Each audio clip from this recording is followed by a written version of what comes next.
الف اللہ۔ ایک مرتبہ ایک ملحد خلیفہ ہارون رشید کے دربار میں آیا اور اس نے خلیفہ سے کہا کہ میں نے سنا ہے کہ آپ کے سب سے بڑے عالم حضرت امام ابو حنیفہ رحمۃ اللہ علیہ ہیں، انہیں بلائیں کہ وہ میرے ساتھ مناظرہ کرے اور ثابت کرے کہ خدا موجود ہے۔ خلیفہ نے اسی وقت ایک ایلچی حضرت امام ابو حنیفہ رحمۃ اللہ علیہ کی طرف بھیجا تاکہ وہ انہیں بلائے اور ساتھ یہ بھی بتایا کہ ایک ملحد سے مناظرہ کرنا ہے۔ وہ ایلچی حضرت امام ابو حنیفہ رحمۃ اللہ علیہ کے تلاش میں دریا کے کنارے ان کے ٹھکانے پر پہنچا اور اس نے خلیفہ کا پیغام حضرت امام ابو حنیفہ رحمۃ اللہ علیہ کو پہنچایا۔ آپ نے خلیفہ کا پیغام سننے کے بعد پیغمبر سے کہا کہ وہ جائیے، میں تھوڑی دیر بعد میں پہنچ جاؤں گا۔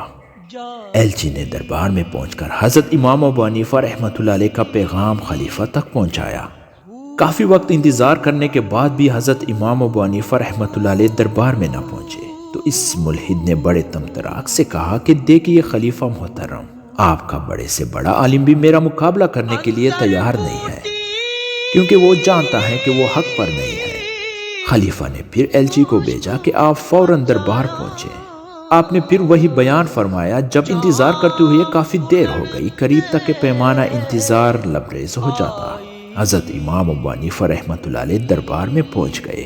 خلیفہ نے امام ابو حنیفہ رحمۃ اللہ علیہ سے اتنی تاخیر سے آنے کی وجہ پوچھی تو آپ نے فرمایا، امیر المومنین، میں دریا کے کنارے کشتی کا انتظار کر رہا تھا، لیکن اتفاق ایسا ہوا کہ ادھر کوئی کشتی نہ آئی۔ اچانک کیا دیکھتا ہوں کہ ایک درخت اکڑ کر پانی میں گرا، اس کے گرتے ہی درخت کے کئی تختے بنے اور پھر وہ تختے آپس میں جڑ گئے اور اس کے بعد ایک کشتی تیار ہو گئی اور اس کشتی میں بیٹھ کر دریا کے پار آیا اور پھر یہاں پہنچ گیا۔ ملحد جو ساری گفتگو سن رہا تھا فوراً بولا، خلیفہ محترم، آپ کا عالم غلط بیانی سے کام لے رہا ہے۔ بھلا یہ کیسے ممکن ہے کہ ایک درخت پانی میں گرے اور اس کے تختے بھی بن جائے اور خود بخود جڑ کر ایک کشتی کا روپ اختیار کر لے؟